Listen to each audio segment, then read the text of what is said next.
Welcome, everybody. Shout out to everybody in the chat, giving people to just some time to get in here, right? Shout out to everyone. Thank you guys, my mods, my members. I got Miss Daily, Daisy, Miss Daily, and Miss Daisy. Okay, I got two D's in here. Daily and Daisy. Bella's here. It talks baby girl. TT, come get this commentary here as well. Who else do I have here member wise? I need to shout out everybody that's my member. All the new subscribers. Welcome, guys. Welcome. Thank you. Read this is here as well. Sorry, read this. I almost missed you. The chat is pretty full right now, and I'm just kind of giving people some time, just time to get in here and stuff. Shout out to everybody that's coming in. TT, I already said hello to you. Blank screen is here. Hey, welcome. Everybody else, Lana, welcome. All right. All righty. How's everybody doing? It's a lot going on, right? So I'm going to do this kind of two ways, right? I'm going to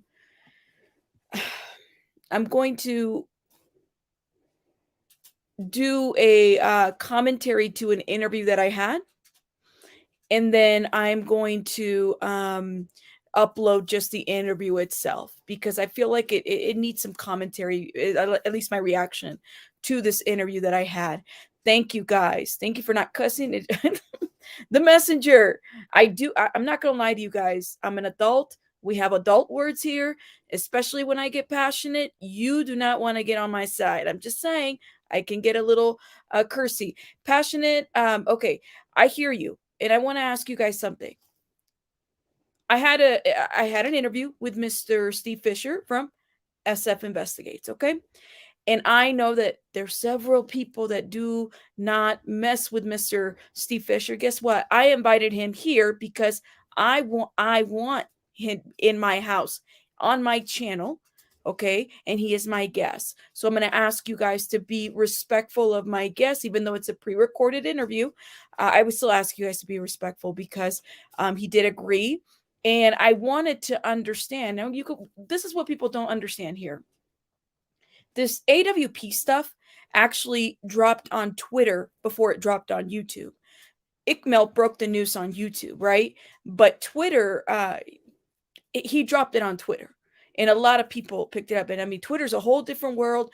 I'm really like, I'm that person that I get a little scared of Twitter sometimes. So when people tag me on stuff or they want to confront me about something, I typically don't even respond to you, because I'm not going to fight you on Twitter.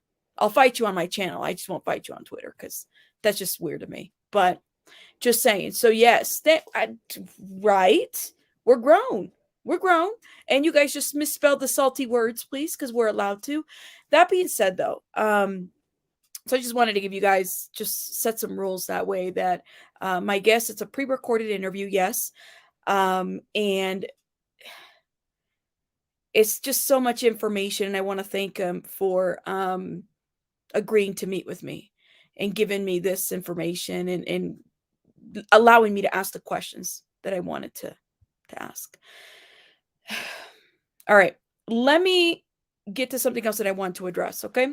I want to address this GoFundMe, okay? Because I know that that's the hot topic and everything that's been going around right now on YouTube.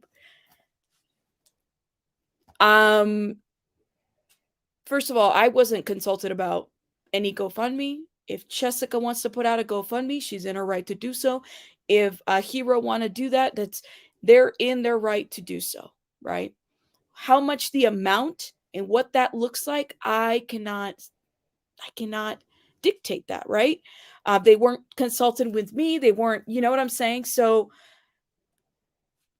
that's one thing, right? The other thing I really want to ask you guys, hey, Nonsense, welcome. Thank you for stopping by too. The other thing I want to tell you guys, it's just something else. Jessica, and shout out to her, okay? And Hero. Jessica has been, and I would imagine it might feel so overwhelming. She's talking a lot. She feels like she has a voice, right? That's what she feels like she needs to do. That's what she's going to do. Okay. Some people may not agree with it, and some people don't. And that's fine. We are never going to agree. Hey, Nana, welcome. But the way I see it, okay, is trauma is not rational. How we want somebody to act or do or say things, it's not rational. So I'm not going to sit here and tell somebody what their amount should be or shouldn't be or how they should handle. I can't. It's not in, I don't feel like it's very tasteful. And I think she probably knows that, but trauma is not rational. Okay. People are going to act the way they want to as far as trauma goes. Thank you, D. I was thinking the same too. And I can't justify that for her. And that's something that we have to understand. Okay. Um, and so that's how I feel. That's how I feel about it. All right. And I know it's a lot, right? It's a mouthful to say, but that's how I feel. Like we need to understand that someone's trauma is someone's trauma. Hey, Danny, welcome. Thank you. Shout out to Danny Robertson as well. Thank you for coming in. It's trauma. It's not rational. That's how I feel. What's been going on? Period. Stephanie says, "Who cares? She has a GoFundMe. She had her whole life in danger. Don't you listen? Do what you got to do. I'm not running any funding streams. Be very mindful of that. I don't tend to do that. That's just how I feel. Okay. And so I say that again. Trauma is not rational and it's very hard to explain it to other people. And I don't know if that's part of what we're seeing right now. Okay. All right. The other part that I want to get into, now that we got that out of the way, and I got some notes. Okay. I want to shout out. Can you guys drop a rabbit on the chat if you saw Sam the Adventure Man and his son, Kyler? Please let me know that you guys actually saw that stream. Sam the Adventure Man and Kyler. You know what? Shout out to Mr. Sam. Okay. He very much cleared what a lot of us wanted to know. Thank you, sir, for making a statement.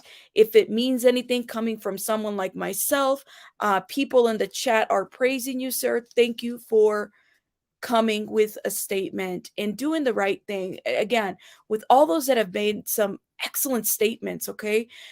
Thank you guys for doing that. Hey, Ebony, welcome. And I just, oh, sorry, y'all. I'm getting a call. I want to thank them. Okay. I'm going to tell you guys something. Then Kyler went live after Mr. Sam did.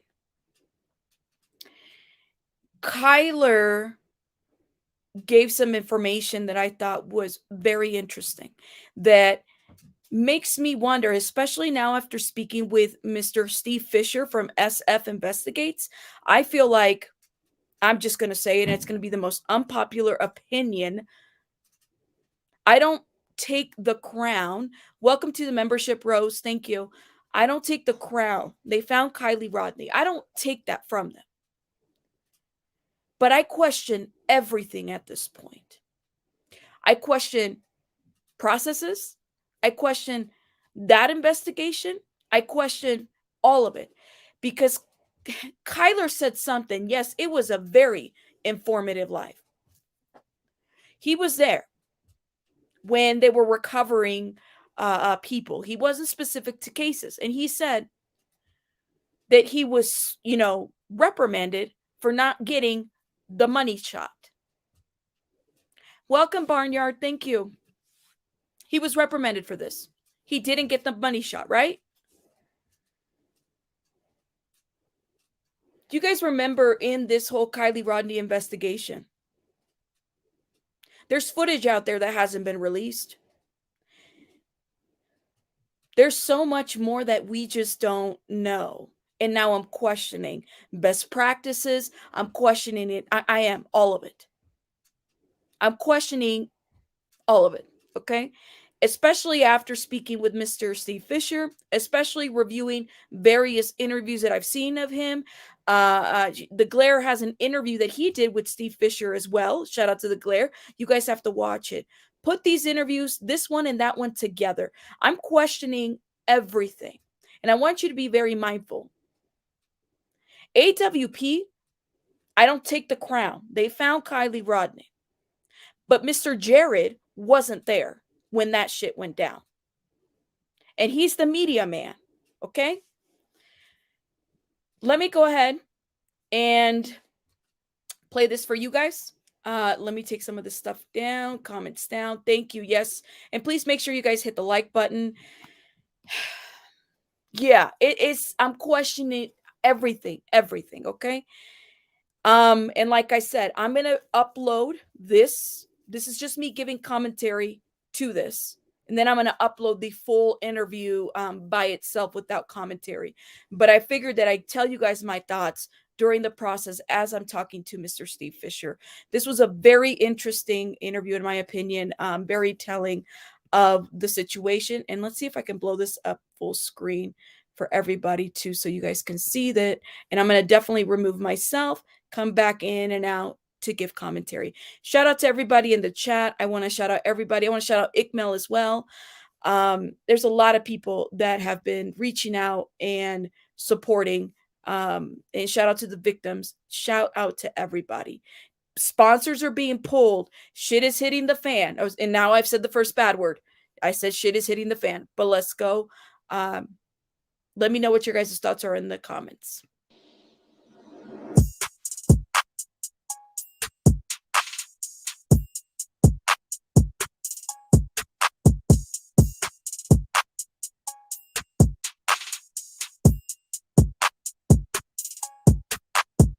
Thank you so much for agreeing to talk to me, number one. I appreciate you. You, to start, right? So for everybody that doesn't know, this is Mr. Steve Fisher. Okay. He runs the Twitter account SF Investigates. I heard a little bit about your background when you did the interview with the Glare. Mm-hmm. So I kind of got a good gist of your background, what you've done. I guess I'd like to start by saying, or at least asking, the minute that you posted AWP's Jared's court stuff, what led you to that point? So I I was involved as a searcher for Kylie Rodney up in Truckee, and of course, Adventures with Purpose is the group that found her. I kind of got tied up in that, which I didn't want to, because of the whole way the notification process worked with notifying her family. And I happened to be with her father and her grandfather at the time. So I really got kind of thrown into the mix on that. And then it created a whole separate story. But and from that, there was a lot of chatter on Twitter, and there was a lot of like accusations and whatnot against me. And a couple of days after the recovery, I got I had a journalist contact me and say, I know you're getting a ton of heat online because, people think that you're lying about being with the father and the grandfather. And they said, I just want to let you know, you might want to look into a case in Utah involving Jared, that may be involving Jared. And then they said that it had to do with, SA crimes. And, that was about it. And so I started looking around, and of course, you're not going to find anything like that until there's something charged, or, when they're investigating, they're not going to look into it. However, I did a bunch of searches and I did some sweeps on the courts and stuff there. And then I ran across some posts on Reddit from this person that was making these accusations against Jared, claiming to be a family member. So I had seen those, and there were some that dated back quite a ways. There were some that were in a private Facebook group that I had seen a few of, and so I just monitored it. It was not something I was going to disclose at all, because my whole thing is, I'm not here. Everybody thinks I'm here to take down AWP. I am not. I just want the truth when it comes to situations like this, because we're dealing with families that have lost a loved one. We can't be playing games with those people. And the truth is super important. And that was not happening in this case. I mean, still not. I still know outright lies. And so anyway, I was monitoring this, but it's not something I was going to come out with because it's just an accusation at that point. Anybody can put anything on Reddit. I did not reach out to that person that was posting it or anything like that. However, I set up through LexisNexis and some other systems, I set up sweeps to go through the courts and just, ping me if his name pops up. And sure enough, charging documents came down the other morning. And there they were. I was shocked. I did not think anything was going to come of that, those posts. I was shocked. So to give you guys some context here, okay? A journalist called Mr. Steve Fisher about Jared and told him about all this that was going on with Jared. This was he just called him randomly and let him know, okay? Mr. Fisher kept an eye on it. Steve Fisher kept an eye on it, and he was like, well, I'll just keep an eye on it. He said he went into Reddit and started noticing that family, okay, that people were posting things and they were being deleted, making allegations towards Jared. So some of these allegations had already been made before, and these was like before Kylie Rodney, based on the dates that were being posted on Reddit. So just giving you guys some background. And this interview was actually done today. So for those that have asked, welcome, Michaela. Welcome. All right, let me keep playing. Steve, so then a reporter called you and gave you a hint that this was going on. It was a journalist that had been monitoring. I don't even know. I don't think they've even written on the Kylie Rodney situation, but they were monitoring it. And I think that they've had some involvement with AWP in the past. And they just said, hey, I know you're getting thrown under the bus, and it's brutal what's going on right now. And what they originally said was they had heard that the reason Jared was not in Truckee for the Kylie Rodney situation is because he was either meeting with or in some sort of negotiations with prosecutors in Utah. And then they just gave me that small amount of information. Of course, you can't start calling prosecutors, but I did then find, the Reddit posts, and the Reddit posts were getting deleted, but I just happened to catch it at a time. And then they would pop up every once in a while. The cousin would come back, and from what I understand, then there was a lockdown Facebook group of that had some posts too. And so every once in a while they would trickle out, but then they would disappear. So and this was in the AWP subreddit. I'm not real super familiar with Reddit, but I think they're called subreddits.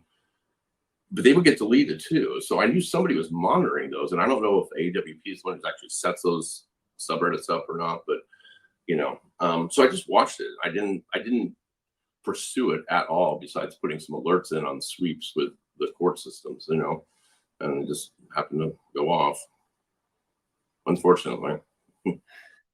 Bringing it up to Twitter, right? What was your thought process behind just saying, well, I got to put this up here? Yeah, so that was, first of all, I'm very unpopular with a lot of people on Twitter, as I think most people know, which is fine, because there's nothing out there that I've lied about or given bad information on, and I try to lead people the right direction. I disclosed the fire cameras and, when I found it and everything. And so people can accuse me of that. But however, I was nervous about putting it out because I was like, this is going to look like I'm trying to torpedo AWP and pile on, which I'm not. But, AWP has tripped themselves up with these lies. I have known since 2 days after the recovery that Nick, the tow truck driver, is false. It's just a marketing story. And, it's frustrating to have this information and have people coming up with these wild stories still to this day. And however, I was like, do I, go back at this again and get all these, crazy DMs and stuff. But I had to. That was a serious. Those are, that victim. Because right now, as far as charging goes, there's only, one victim right now. I know there's other accusations, but as far as probable cause goes, there's only one person right now. And that's what I wanted to clear up, because people think that Jessica is the actual named victim of, and it's not. No, the name it's actually Hero. The name victim is a Jane Doe right now. Yes. As far as courts go. So they do protect those people. And keep in mind, they go off when the crime happened. She was 9 years old. So her name may eventually come out, but right now she'll be protected. And I'm certainly not going to disclose her name, but so Cheska, who has come out, who is Jared's sister, with serious allegations. Those are just allegations right now. Those have not been, there's 2 counts against Jared right now, but that doesn't mean 2 individuals. That means there was 2 separate occasions that they charged him for with the same person. So yeah, people should not confuse that. Jessica is not the victim in the court's eyes right now, as far as the case goes. She very well could be a victim. I don't know. But right now, the only thing we go off is what there's probable cause to pursue, and that's the unnamed cousin. Yes. And make sure I put myself up here. Thank you guys, those in the chat that are keeping it respectful and everything. I appreciate you guys.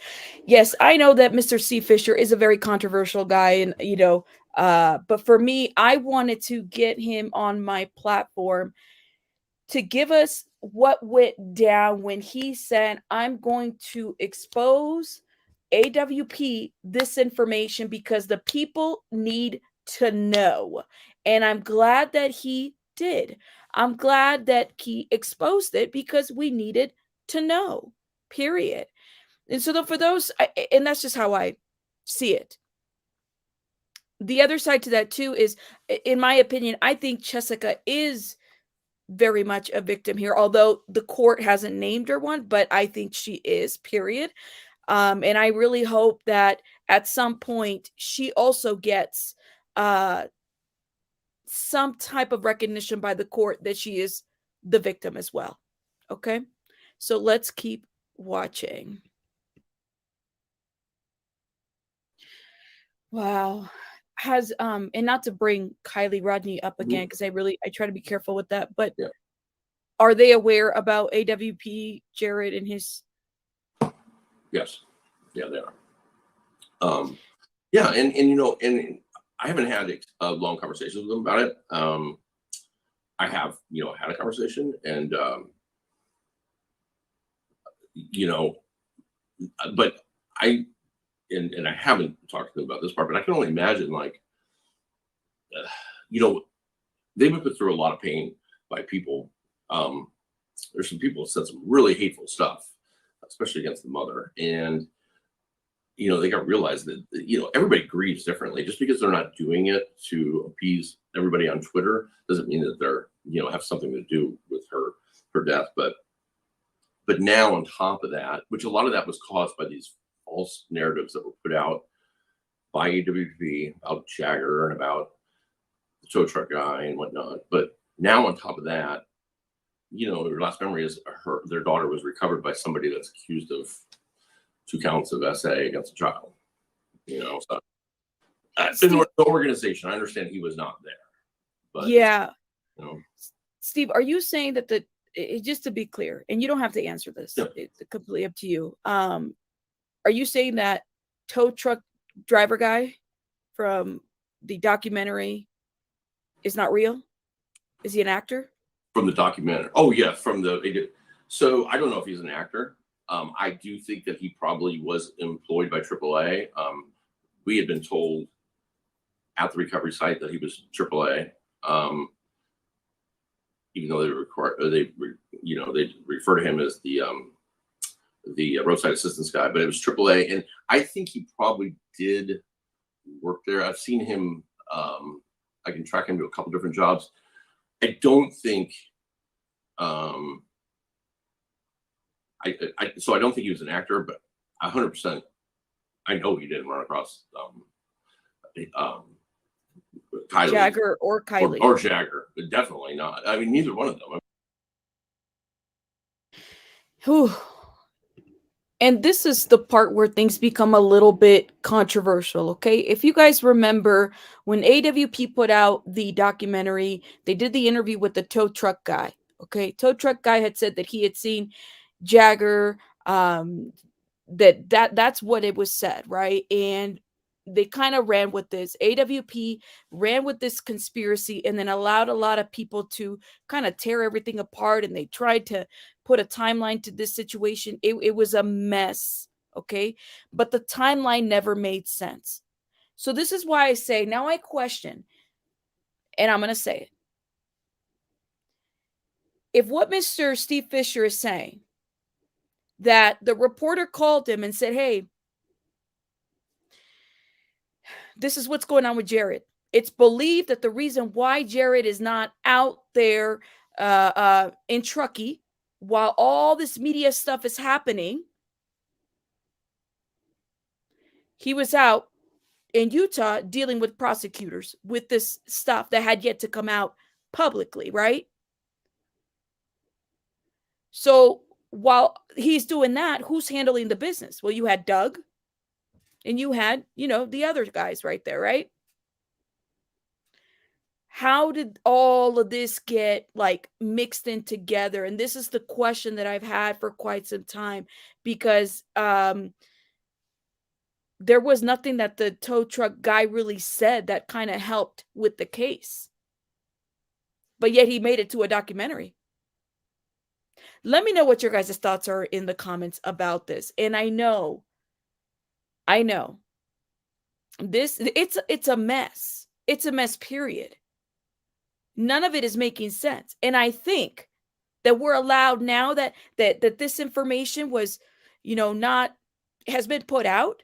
I have a lot of questions about AWP. I have a lot of questions about their handling as far as, when they go into rescue, what it does it look like. I'm sorry. Period. That's just how I feel. But let's keep playing, okay? I mean, Jagger 100% can be placed in Napa, where he lives now, where he did before. Kind of been missing at his dad's, and Kylie went, unfortunately, tragically, went in the water Friday night, well, or very early Saturday morning, by 1 a.m.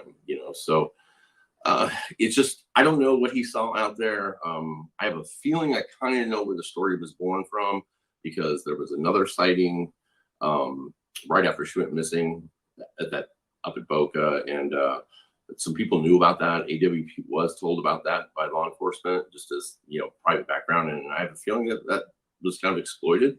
They built something upon some real leads, but those were checked out by the FBI. And keep in mind, when Nick, the tow truck driver Nick, came out and said that this was all on video and everything. Listen, the FBI were there within hours to retrieve that video, and because they had no problem getting warrants. There was a judge signing warrants for cell towers and everything like that.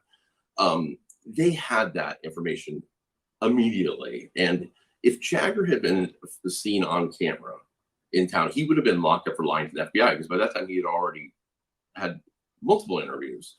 But there was, so, just because the FBI doesn't say anything, people should be able to kind of read, like, it doesn't take them that long, to figure this stuff out.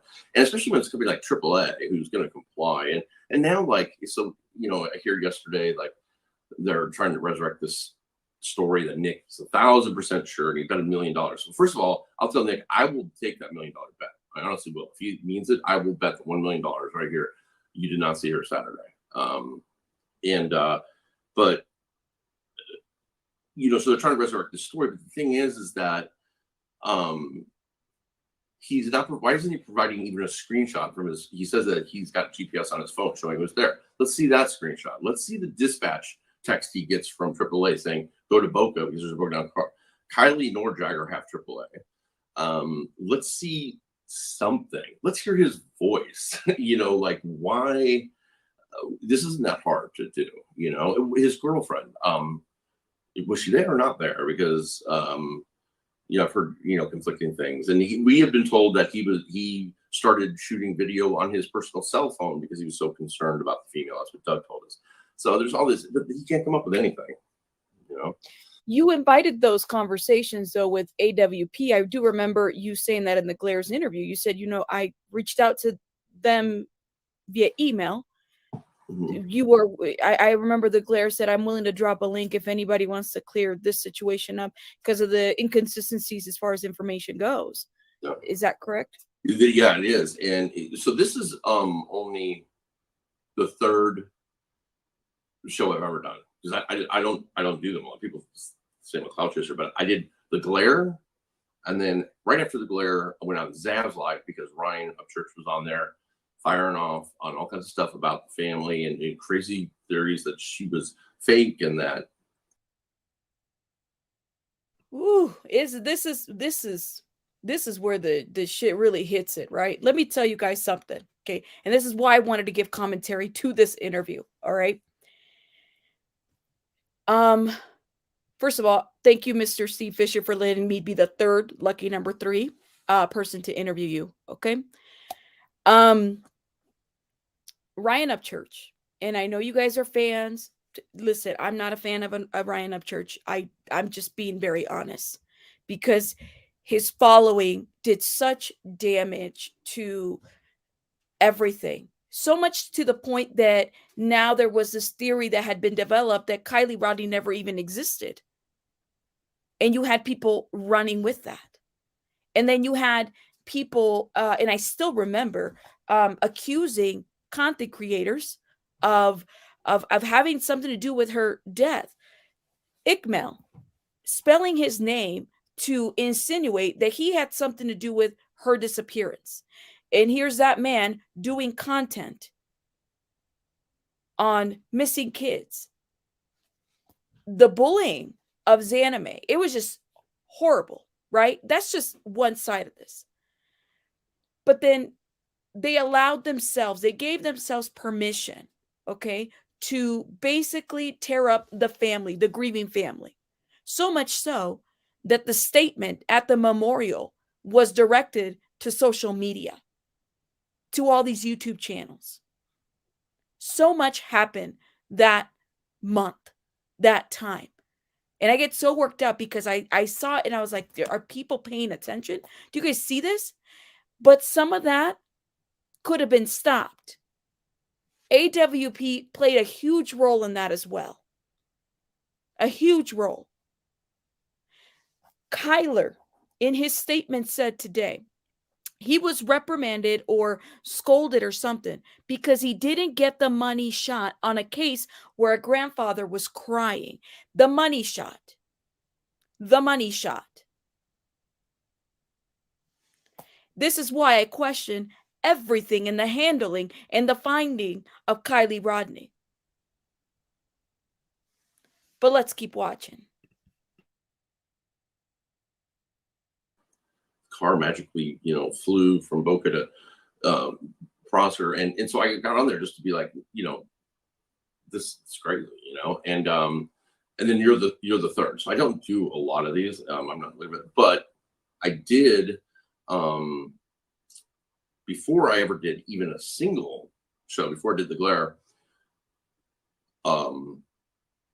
Grizzly True Crime had asked me if I wanted to come on. That was right when Check It TV had found the laptop and everything in the water.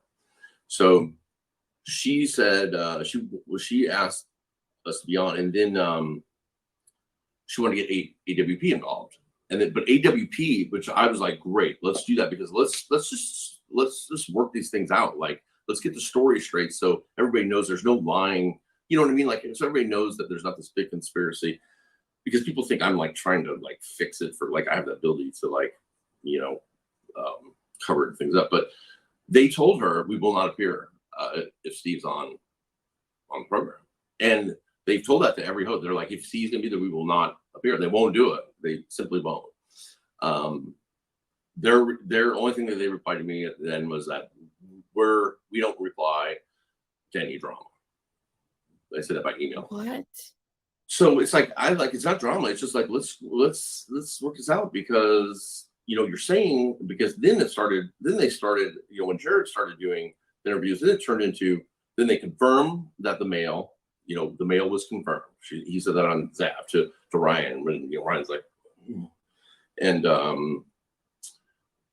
but then we hear so the mail was confirmed, but then it sounds like yesterday when that supposed interview with Nick tow truck driver came out, it sounds like he confirmed the female but not the male. So it's all very confusing. But I'd like to know where this comes from, and I'd like to know why they're saying that they notified law enforcement. They never notified law enforcement that they found Kylie. The law enforcement heard about it how we heard about it on Facebook. They found her much early.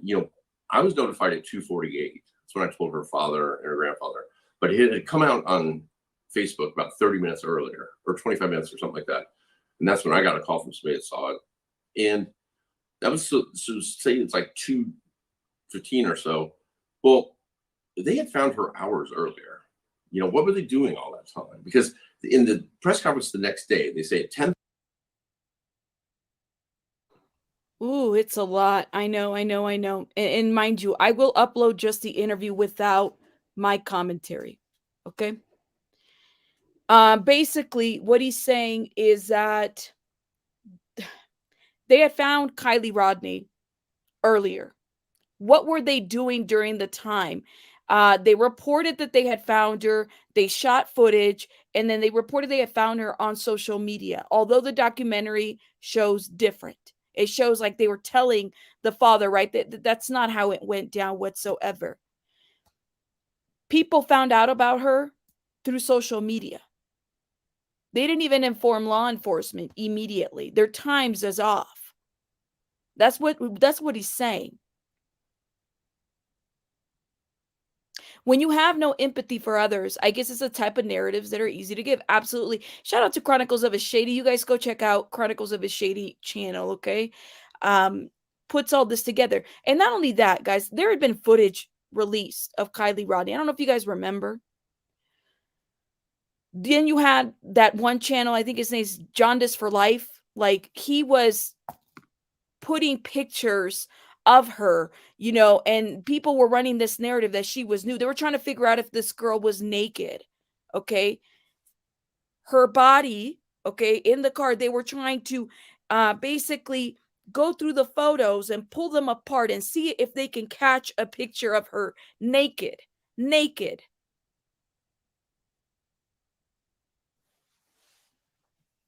Yeah. So this is why my issue with AWP becomes an issue. If this information, okay, about Jared and his stuff, I just have a hard time, in my opinion, believing. I'm just going to say it. And not to the people that have made this statement. I'm going to just put this out here. If the boss likes to be in front of the camera and he loves the media, loves the, being in front of the camera, man, the man is in the banner of his YouTube channel. This would be Kylie Rodney was all media and he couldn't be found during this time. So who was calling the shots about who releases stuff to the family, how all this go, who was doing all that, and why haven't we questioned any of it quite yet?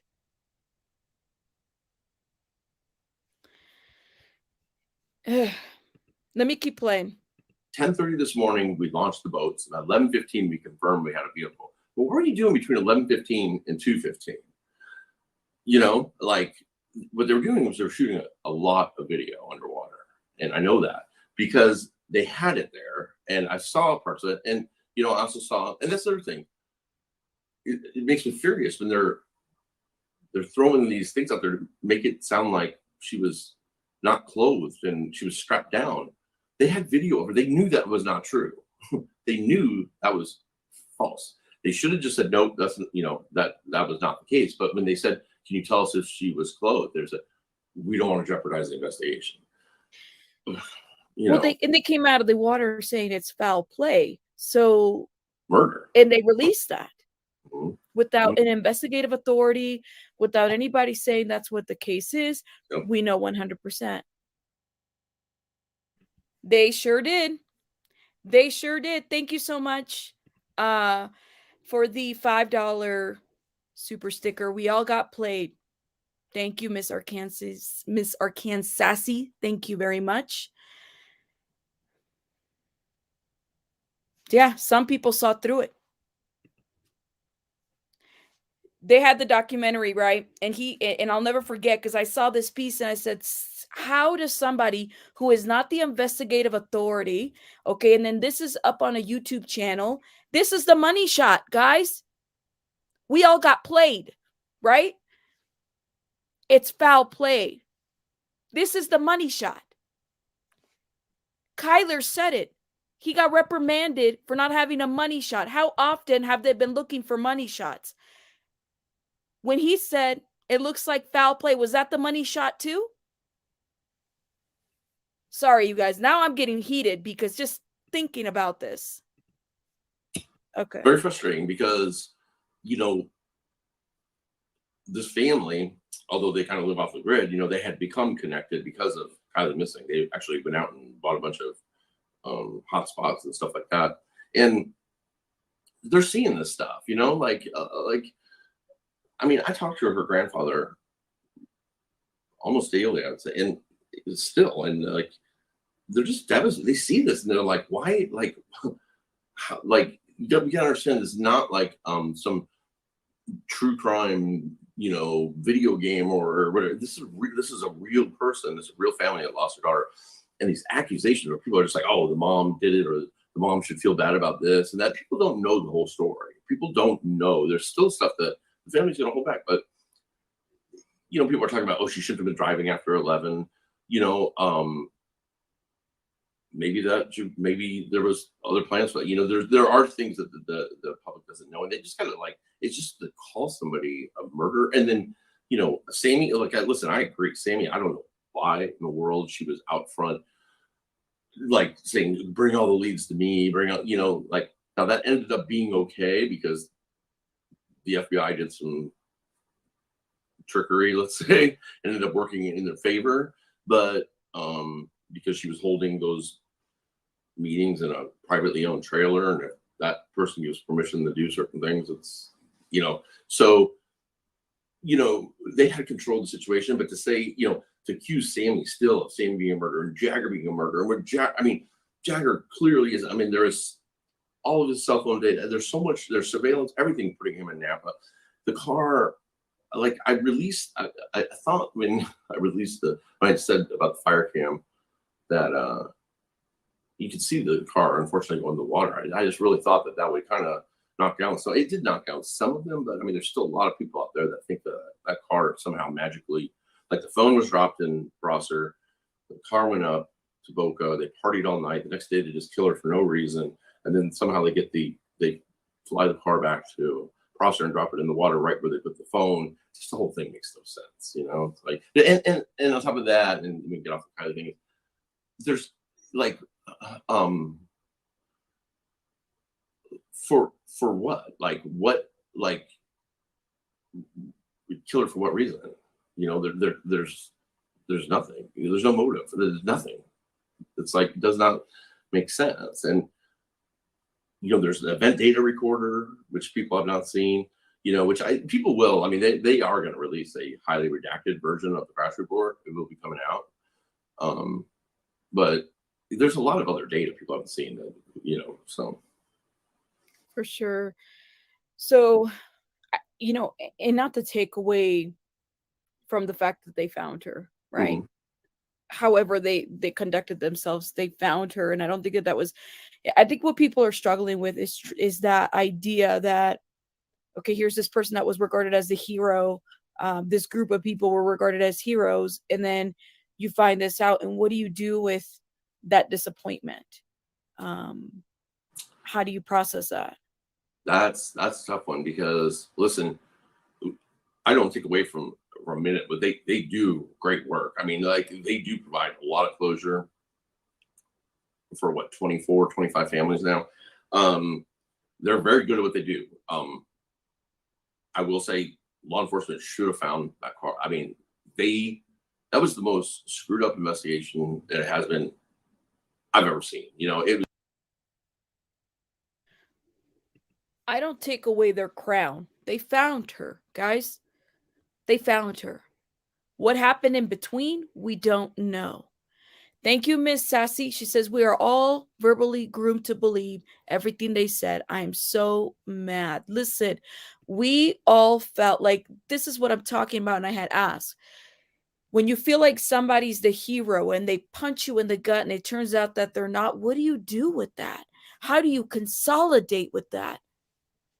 Like, there is a level of being upset. Somebody up here said, and I was trying to find the comment, but there's just so many at this point. I don't know if AWP releases reports of how they do their work after doing their work. Typically, that's what I would hope. But if they are playing well, we're volunteers, we don't do that. We don't listen. Even the money is questionable. You have Ryan Upchurch asking this man to give him his 100K back. That was directly to him. It was directed to him, not AWP. And you have these people that are speaking now, these divers that have said, you know what? We were paid shit. We weren't respected. It makes you wonder everything. And that's just what I'm saying. I wonder if any type of report, just like law enforcement has to do a report on, what caused this or how this, was there any type of analysis done about how, when they went from point A to point B, from finding the body to when they pulled the vehicle to what they used, everything. Just a thought, but let's keep going. It was so poorly done. And that car, I watched the divers, literally, they had to be within feet of her. Like they're floating over the top of where the car ended up being, and how they missed it. I'll never know that. But I don't think it was it was not intentional. They're just not that good at sonar, I guess. But, but then, so they are very good at what they do. But then to have this, like, it's just like, it's horrible because like I said, it kind of puts a stain on all those 25 people. They're always going to be tied to that. Online, you ever Google one of these deceased people's names, it's gonna be attached on Google to a story about AWP, which will be attached to a story about Jared with these sex crimes, and it's just not, and I feel sorry for those guys if they truly did not know about these charges, which I don't understand how I knew about it and they didn't. But if they did not know, I feel sorry for them because that same thing is going to happen to these guys, is that they're always going to be the guys from AWP. Well, but if the guy who's always on the camera, right, or in front of media, he's the banner of the page, he is the face of AWP, is not at the site of where everybody's paying attention to, which was Kylie Rodney. Yes.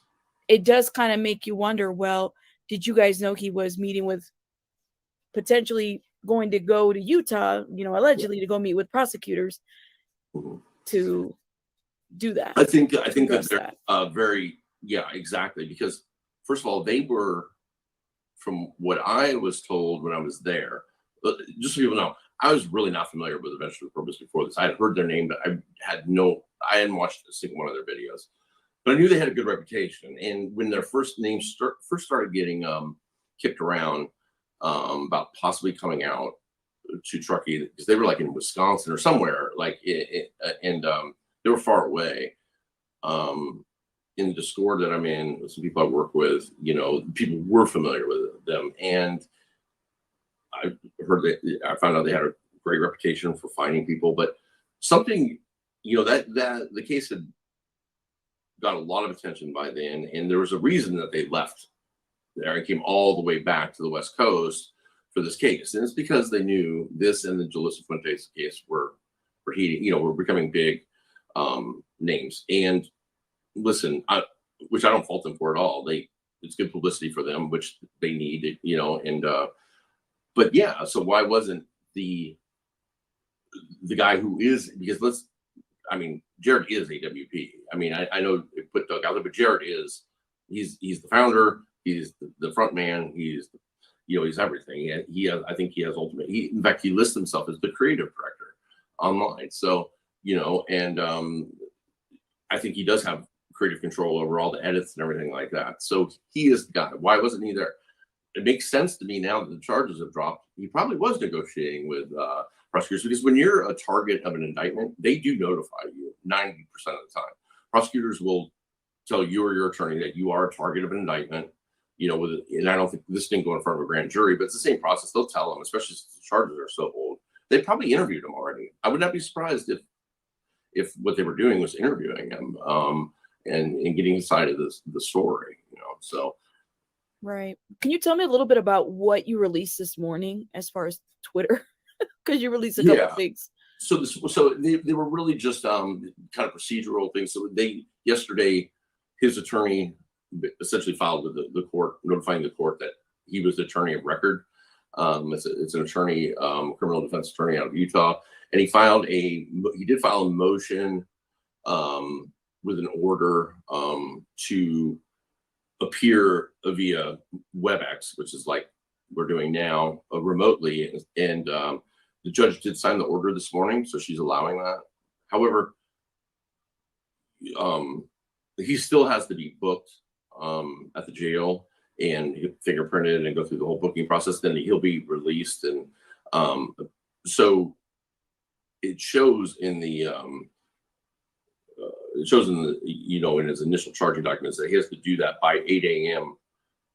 on the 30th. So he can do it, I think, anytime before this. So I imagine that what they're trying to do is make sure there's no cameras, so get any photos of him going in and out of the court. And so what they've done is they've set it up for remote, and he may have already by now, but he'll fly in and out, probably Utah, go and be, surrender, be booked, and then leave. And that way nobody catches him on camera. There's no questions, stuff like that. Yes. Okay. Yeah, so he needs to be booked. They filed the motion. He's not going to be, walking into court, but he still needs to be booked and all the, processes that needs to happen. I'm kind of curious to know whether he's going to work a deal or what he's going to do exactly, or if they're going to fight it all the way. We never know. Welcome, Miss Sassy, to the membership. Thank you guys, and those that have joined as well. Shout out to you guys. Getting a call. What do you guys think about this situation so far? And I'm just kind of curious because I'm still kind of processing everything, right? So let's keep watching. That's my guess. So he filed those, and then they just filed a motion with the state to turn over all the discovery, which just means all the evidence that the state has, which could be interviews with people, it could be emails, it could be text messages, whatever it could be. They have to give Jared's side a copy of everything, so they know what they're, each side has to disclose all the information that they have. So the public only knows about this email. We don't know what else they might have on him. Yeah, I don't think there's any chance that they're going just off that email. I mean, yes, there is somewhat of a confession in there, but I guarantee they have more. They definitely have a very long statement from the cousin, because she said so, I think, on your show, right? Like, she said that she had talked, in fact, she said she met with Nevada prosecutors as well, but then she said that she had an interview with Utah, and then she got the call, and she, that they were going to prosecute it. I guarantee that they've probably spoken with other family members, probably. I wouldn't be surprised if they've interviewed the sister. They probably have subpoenaed or got a warrant for those emails. So for that email server, they probably have got a lot, I would say, because listen, they're going to have a tough time, even with that confession, because of the age of it. Because I guarantee the first thing they're going to do is fight the statute of limitations. Even though they waived that in 2017, there is something in there that says if a case before 2017, if the crime happened before 2017, you really go off the old statutes, unless you did not know who the person committing the crime was after they changed the statute. So there is like this weird clause to it. There's some middle, yeah. So I think that his attorney is going to exploit that first, and he'll probably, as soon as he's on the 30th, as soon as he's arraigned, I would imagine within a day or two, they'll file a motion to dismiss and say, listen, this, you know, they're reading the statutes wrong, they're reading the law wrong. It'll all be procedural, but it's not going to be easy. So I guarantee they're not going just off that. They got to have more in their pocket than just that. Well, to make this man travel all the way across this couple states to Utah, I mean, that says a lot. But you also found some other stuff on his background. Can you like I mean, let me get on this real quick. Sir, weren't you the one that said that it was okay for I think this is the same guy. Yo, okay, I'm gonna call you out real quick, all right? And I'm gonna do it in a very tasteful way. You're the one that called Jared a victim, right? Like what he did was okay, and it should be excused because it happened I don't know how long ago, right? Like it's okay. I'm pretty sure you're the one that said that he's a victim. That's not what your video said, sir. You might want to fix it. This is why people are saying that what they're saying. Just saying. Just say. Well, then do me a favor, sir. Why don't you go ahead and go, okay? Because this is definitely not the live for you. Thank you, sir. Thank you, sir. The one thing that stood out, and you guys got to go to his Twitter because I said before, his Twitter is lit. You found weapons charges. You found a bunch of stuff. Yeah, he you know, he's gotten off of a lot of it, but still he was charged, and he does have a felony conviction. But I think there was I'm not looking at it right now, but 29, I think, separate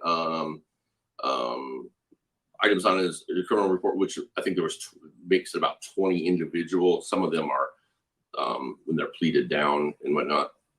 But from 90, they go from about 90. I think they go from 88 to 1999.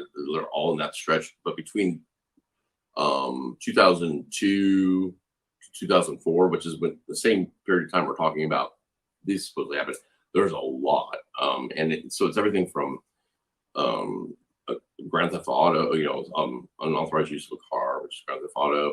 There's dangerous weapon charges, pointing a weapon at another. There's burglary. I'm sorry, theft. There's evading police. I mean, there's a lot of stuff. I have it. It's on my Twitter if you go back a little ways. But now a lot of those, I will say, he got dismissed or he got out of. You know, a lot of these things they just don't prosecute. But he did. You know, I know on the weapons one, it looks like he was. It said that he was convicted and sentenced. I have not been able to get the sentencing information though. Hopefully, I'll get that soon. Some people will say, you know what? The 90s was probably a crazy time for this guy, right? And maybe AWP was a way in which he sought redemption from all this stuff. What do you think about that? Well, I think, you know, time, if it wasn't, if it was a victimless crime, I could maybe see that argument, but there's a victim here. And starting AWP and finding recovered bodies is not what the court sentenced you to. You still, you know, like we don't get to choose our own sentences, you know, like we don't get to say, hey, listen, I did this wrong. I'll make it better on my own. Everybody's still got to go through the process. And listen, it's not just about punishing the person. It's about helping the victim get through this, knowing that you have to be accountable for it, or we're gonna hold you somewhat accountable. You know, never makes it right at all, but you know, you don't get the skirt that just because you kept it quiet for that many years. You know, listen, she was 9 years old, and people are like, innocent to proven guilty. Listen, there's probable cause here. So the probable cause, once the probable cause is established, there's a probable cause statement. then you can assume, you can treat that defendant as if they are guilty. That's how we have the ability to hold people in jail or hold them on bail. We can do that because there's probable cause, and we can now assume that they are guilty. However, to be convicted and sentenced, a jury you have to reach that burden of beyond reasonable or abundance of evidence. So, you can't let, just because 30 years have passed, so what? She was not. This woman is not doing this because she's got a thing she's doing this because she's been suffering for 30 years and she's been pursuing this. Just because we just heard about it doesn't mean that it just started. She wasn't like, oh, I forgot about this, happened 30 years ago. And now he's known on YouTube, so I'm gonna go after him. She's been pursuing this for a long time. These emails happened February 10th, long before Kylie Rodney or any went missing, so this is not, she's not doing this just because to pile on here, it's just. Welcome everyone from the ICMEL. I love this ICMEL raid. Look at all these purple hearts. Shout out to ICMEL. The plainest Jane is also in the chat. Shout out to her as well. Shout out to everybody here. Yeah, we just had to get rid of just, and again, not to give that other person any clout, because that's not what we're trying to do whatsoever. Shout out to everybody. Welcome, welcome. So thank you guys. Look at all those purple hearts. It's beautiful. All right, let me keep playing. But just to pay attention real quick before I start, he said that these emails were long before Kylie Rodney. Okay, so just if anybody's confused about this was long before Kylie Rodney. Let's keep playing. It's just timing, Yeah, because people were saying, well, now that he's made this, I said, you know what? The victim said, okay, the one named on the paperwork said that she just wanted him to walk to jail and make a confession. That's what she said. From what I believe she said on your show that I heard her, and from what I read in the emails, she and on ICMEL, or through ICMEL, he was on, I guess he co-hosted the video. She doesn't want it. She says she don't want well, first of all, this is a criminal proceeding, so this is the state versus. This is not. It's not civil. They're not representing her. Those are not attorneys. There's any fine, if he was to get a monetary fine, does not go to her. It goes to a restitution fund for the state. So now she can file civilly if she wants. However, this is criminal. So this is about prosecuting him. So she wants him prosecuted. She wants him to be punished legally by the court for what he did, not him saying, I got it, I fixed myself, and she deserves that. And so does, if any other victims are shown to have probable cause, they deserve that too. This is, 9 years old. And the fact that people are on Twitter and on YouTube and are excusing this because of the amount of time that has passed, or because he happens to own AWP, is just mind-boggling. It's a 9-year-old. There's somebody online. There's a guy, I won't say his name, but he's putting up things saying that it should be legal, and he's defending him and saying that Jared is the victim. I heard. It's disgusting. Don't get where that comes from. It's such. It just defeats these women that have been victimized even more. When he said it. Yeah, we just talked about it here earlier. There are people out there that are saying that Jared is the victim. I don't know how you can be okay with that. This is why we had to block some clowns on the chat just for saying that. Yo, if you have kids, you have kids and you hear somebody say that this grown-ass person is a victim and the victim was 9 years, like I can't even speak straight just hearing and listening to that. But let's continue. I don't get it. So many people have made statements. Okay, you had Ryan Upchurch who said, "Give me the 100K back." What do you feel about that? I don't know about that, because he won't. It's kind of bizarre, because I was under the impression that Ryan had not paid the reward, but he's not calling it a reward. He keeps calling it a donation. So, and then there was that, because at first, remember, he came out, he was like blasting AWP, and then all of a sudden Jared appeared on the same thing, and then they were buddies, and then he was going to do a song for them, and now we find out there's been a donation to his personal account. I have a feeling it might have been more of a business transaction, but I think more will come out about that probably. Yeah, yeah. I found that to be, because I mean there was a Hellcat. I guess that didn't happen. What? I mean, yeah. I think he said it, a Hellcat or 100,000. Something like or that. Or do 100,000 if they didn't want the car, which right, I would do too, because you have to go through selling the car. But so I don't know. And listen, that's Ryan's prerogative. He wants to invest $100,000 in AWP. Listen, I'm not. It's fine. I do.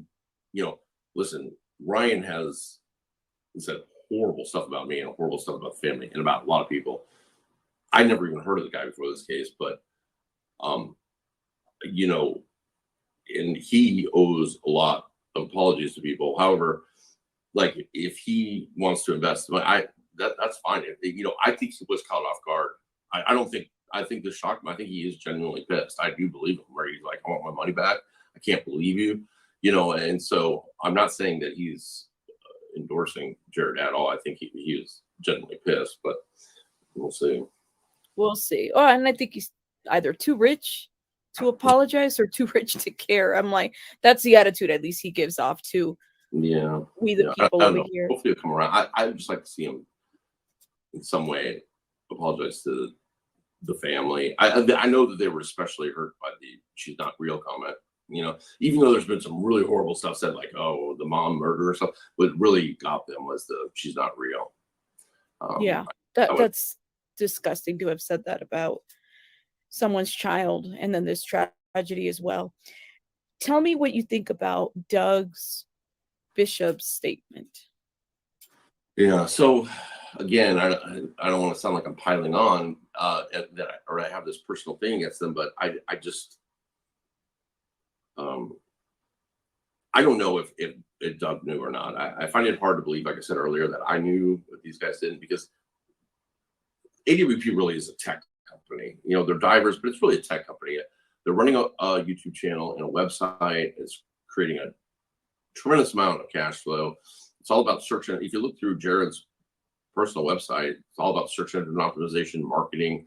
So these guys are really connected online, and they monitor the subreddits and stuff like that. I just got to believe that they do. But let's say they don't, and Doug didn't know.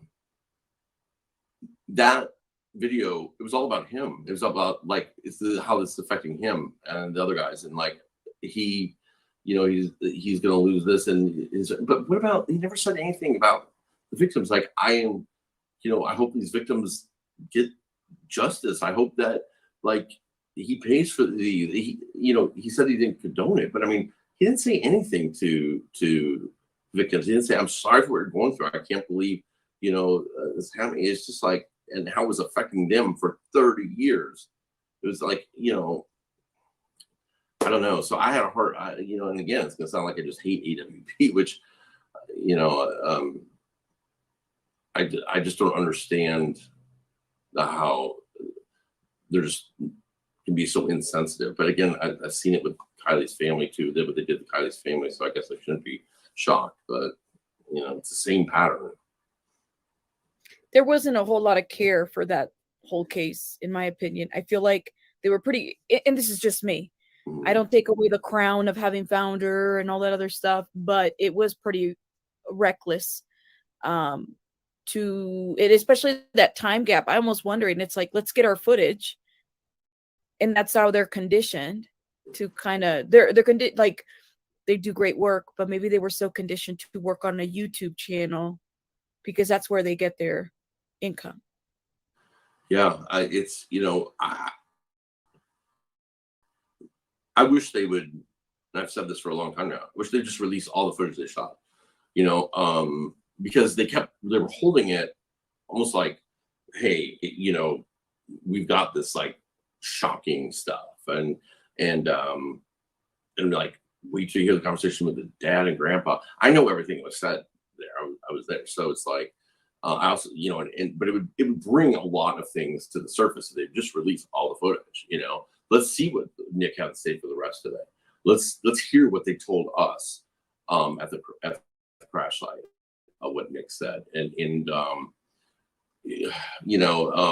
release it. And they said they would, and now they won't. And like I've talked.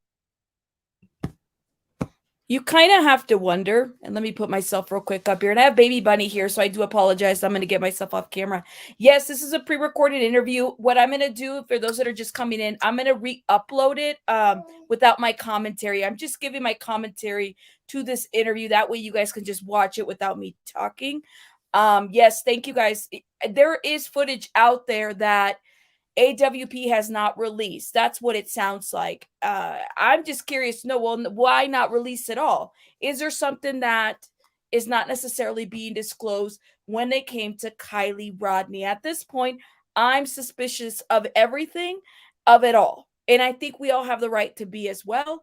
Not removing the crown, right, Mama? Not removing the crown that they found Kylie Rodney. They did great work. But I think we're allowed to feel some type of way about what's been going on. Let's keep playing. The people that they said that they called for the notification, I've talked to those people. Like I know the truth, and it's really frustrating. But now we've seen this pattern. Because it wouldn't be that hard for them to say, yeah, you know what, we messed up. We should have called. People are like, oh, they didn't have the numbers, and why didn't the family give them the right numbers? The family didn't know. Nobody knew what day they were. Everybody heard that they were coming like Sunday night, and then all of a sudden Thursday night they appear in town because they said they left early, and so they weren't telling anybody where they were at or anything, and and they weren't, I don't know how they got the other two family members' numbers. The family doesn't know either, but the family had a trailer, a volunteer center set up at basically the entrance to the property. You had to drive by the trailer, and their phone numbers, the family's phone numbers, were on a whiteboard on the side of the trailer. Like everybody was supposed to check in at the trailer anyways. That's how I met the family, just by going and checking in as a volunteer. I think, what's so interesting is when you have, like, especially in government agencies, right? Mm-hmm. When there is either a mishandling of money or something happens, somebody's death, there's a really thorough, typically an audit of what happens. And I kind of wonder whether the work that they do is audited that way, like from the time, like what does that even look like, right? Because if you think about, we're taking in the whole YouTube community, it's a whole community here, right? And they're YouTubers, they have a YouTube channel, and they release some of this information out here. And we have taken a lot of what they say as like Bible, as truth, mm-hmm. given that they're doing God's work, so to speak, yes. right? Collecting what they have to do. But I'm wondering what regulation or what regulates any of that. Well, as a private search group, I don't think there is any actual, they should have internal, checks and balances. But one thing I will say is that it's not just AWP, that, this like people think that I'm like involved in this cover up with the sheriff's department. People are saying I'm CIA. It's crazy. But this has great, been, Steve. I'm going to say I'm CIA too, because we're interviewing. Great. People are like, you are the worst private investigator ever. You don't know a thing. And then they go and say he's CIA. And For the record, we are not CIA over here. I am not a CIA agent or anything, and neither is Doug. Just letting you guys know, period. They think everybody's CIA. They think there's some conspiracy there. You know how it is here. Whatever sensationalizes everything. You orchestrated this whole elaborate cover-up. Like, what is that? But anyway, law enforcement, this has been, I've never seen a shit show like this before. I mean, this is a horrible investigation. I mean, first of all, when I found the fire camera, I was furious. Because they should have known, first of all, that they have an app for the fire camera that any first responder, police, firefighters, paramedics can download to their phone. That app has the ability to zoom the camera in and all kinds of shit. So they should have known the day after she went missing, they knew she was at that party in Prosser. They should have pulled the fire cam footage. They would have seen what happened. And she should have been found within 12 hours. There shouldn't have been a search for Kylie. And the fact that, what, 2.5 months later, it took to, before, I found it. And, but and then even then, so then AWP comes in, they find her, and, I know they mapped the bottom, I think, for 4 hours, and then they went in and they found her after 30 minutes of being in the water. That, obviously, law enforcement was embarrassed by that, but you know what? So what they did is law enforcement is they shut down even further, which is just, and they've gone completely silent, which I wouldn't be that pissed about if they were really keeping even family and stuff involved. But I know that, I mean, they have been, keeping them informed to an extent, but it's just like, it's the whole investigation was so screwed up, and it continues to be, like, because people are like, was it open? Is it closed? Why there's no press conference? I mean, so it's just been a horrible. So there should be a lot of accountability there, and that is something that I think that needs to go up the ladder, and that this investigation needs to be investigated. Absolutely. I mean, it's been Right. horrible, and it's caused a lot of like suffering on the family. That a lot of that, most of that lies on law enforcement. And now I get that they're not used to these size, but this type of investigation, they are smaller departments and stuff. But Well, because they had 6 agencies involved total, well, right? there you go. So you got the FBI, and those were all involved. Now, some of them most of them had paired way back by the time she was found, including the FBI. They didn't have that many agents left there. They had 40 originally, I think. I think they were down to like 3 or 4.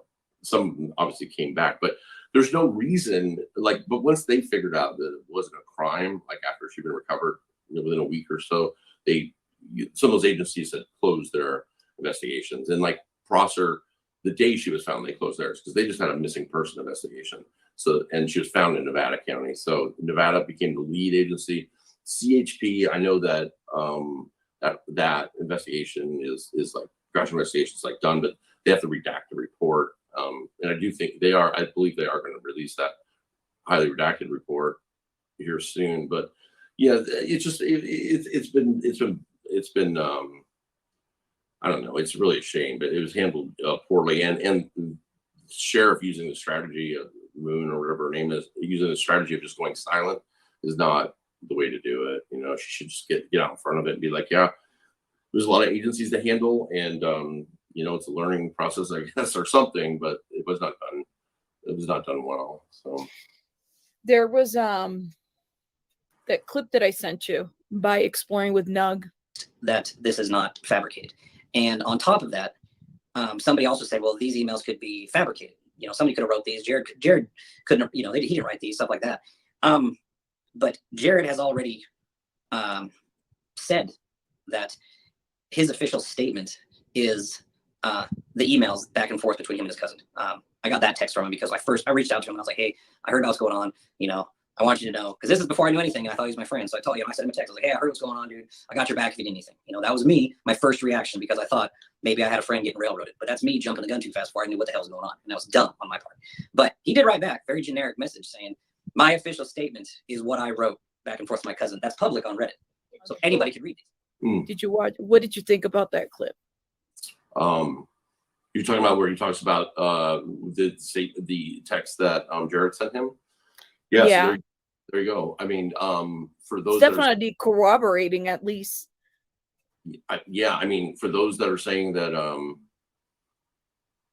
well, I mean, yeah. So we knew Jared had essentially confessed to this, if that was Jared in the emails. But then when he has a text exchange with this guy the day that the news broke about the indictment, or the charges, he texts Jared, from what I understand, correct me if I'm wrong, as a friend, saying, hey, I'm here if you need it. And Jared replies back something effective, my official statement is the email between the cousin and myself. So if that's his official statement, then he's admitting that, yes, he did this when she was 9 years old. Steve, what do you think about like, and now information's coming out about his wife knowing. What do you think about that? It's not something I could wrap my head around because I just have never been in. I mean, I see a lot of because I only do missing persons, like usually minor, or usually kidnapped and stuff. But and then the only other area that I do this work in is domestic violence cases. So I've seen a lot, but nothing. I can't wrap my head around that. Like with the family, it's not from what Jared says in his emails. His daughters know. He's had these Yeah. conversations with his daughters, and I don't know how you tell your daughters that, like you're trying to be open and honest about it, but skirt the whole. I never paid a penalty. Like there was. What do you guys think about that piece right there? He is, I was kind of curious to know because if you guys remember the email, it said that his daughter, he said that his family knew the allegations. Um, Ikmail today dropped a video regarding whether the wife knew or not. I'm kind of curious. I mean, obviously she knows, though. I would think, I would hope that she would have to know, but I would just imagine, right? Like how hard that might be, but also what do you do with that? Like, I don't know. What do you guys think in the chat? Let me know. Let's keep watching. There was no like, where's like, if you haven't gone to law enforcement, you really haven't been accountable. So if everybody knows this, it's got to be like, okay, so here's the information. Do not say anything to anybody because we don't want law enforcement to find out. Like, so I don't know how that. I don't know. It's so now you've just created these deep secrets within this family. It seems like that really aren't that secret, but they are. There's something they got to live with. I'm sure it's got to bother his daughters. I mean, it's got to be horrible to have that now attached to them. And the wife, I don't get it. Like, I don't know if it's the culture they. I know Jared tries to blame it on like this family culture or has something to do. Mormonism or something Maybe. like that. What's that? He tried to blame it on Mormonism. Yeah, the LDS or something like that. Still, I think I don't know. Like, and the thing is there's probably a lot of answers out there in their families' backgrounds and stuff, but I'm just not going to dig. It's not my investigation. In like, it takes away from helping some missing people. I mean, it's tempting. Don't get me wrong, but it's like for what purpose? Like because I'm not trying to like. I think they're going through enough, right? They're going through enough. I was not trying to like kill AWP. I hope those guys, if the guys did not know about this, I hope that they move on, thrive. I think that their non-competes and their NDAs are void because Jared failed on his duty to perform on his end, and because of laws in Oregon regarding non-competes. But as long as they didn't know, but I was not trying to kill AWP at all, but this is something that you cannot give a free pass on. I mean, multiple times, and listen, he's charged with 2 counts of this, but it happened more times. There was times that it happened in Nevada but Nevada has a statute of limitations, so he's not being charged with those. So there's more instances than just this twice. I don't know how he will have his day in court, and so to be determined, right, what comes out of that. Whew, it's a lot. I'll say that much. I mean, what do you think? Do you think he's going to be working a deal if? Yeah, I don't think he'll go. I don't think he will obviously trial. You don't think so? He's going to no. I think he's going to have to plead. Like it would be for the details to be on the record of this particular crime are going to be so horrendous. There's just no way. And keep in mind, like he's a target right now. I mean, as everybody knows in the prison communities, these are the people that are the trophies, to go after, the pedophiles. And he's going to be, if he's found guilty, if they don't find a technicality, which they very well could, he could walk from this. but he'll be a registered sex offender too. So he'll have to notify his neighbors. He'll be on the registry. Anytime he travels to another state, he's gonna have to check in. He's gonna have to inform people where he's staying. It's gonna make it. He's not gonna be going back doing AWP, and that's why these guys. I don't think they could ever. If they didn't know, I hope they go off and start their own deal or whatever. But they can't be AWP because AWP is always going to be attached to sex offender guy Jared. Why do you think he didn't address this head on, like any of it? I think arrogant. I think he just thought he's bulletproof. I think he figured he was bringing in tons of cash, and he has these 3 million people online, which for anybody that's been in those crosshairs, which I've experienced some of, he has an army of people he can unleash on you, and they will, and they did. And I think he thought, hey, listen, I'm kind of untouchable. And he probably thought the statute of limitations lapsed. And he thought that I'm sure that he knew that the cousin had been probably for years trying to get somebody's attention in the DA's office. And he just figured if it happened now, it's never going to happen. But if you have that in your past and you haven't dealt with it, it can come up anytime. It will. It will. Any of it. Even these weapon charges that I think people could have been like, all right, cool. Rough life. He did talk about a rough life in his About Me page. He just didn't mention the victims within his family. Right. Yeah. Oof.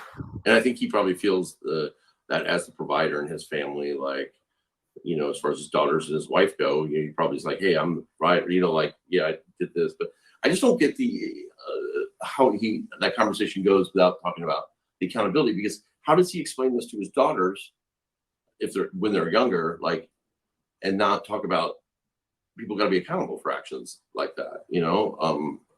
I'd love to know how that conversation went. I'm sure he went through sort of sounds to me just from the language of his emails that he went through some type of therapy through LDS, where I know that they have some program where if you do this and then you're washed away of all your past stuff.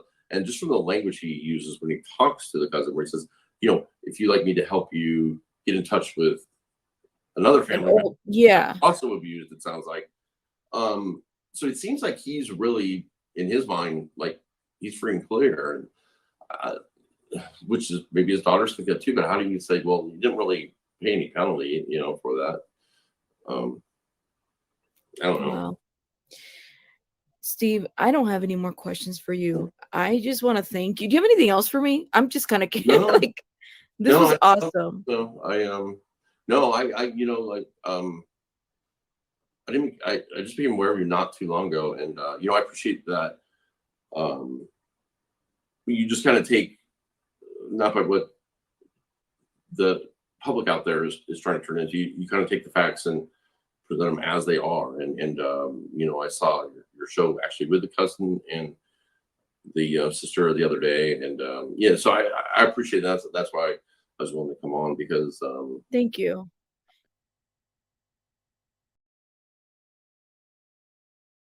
Righty, guys. Thank you, guys. Everybody, first of all, I'm going to upload that by itself so you guys can watch it. Let me know your thoughts without my commentary. This was a live with my commentary. Shout out to everybody in the chat. The Ikmel people, shout out to all the Purple Hearts.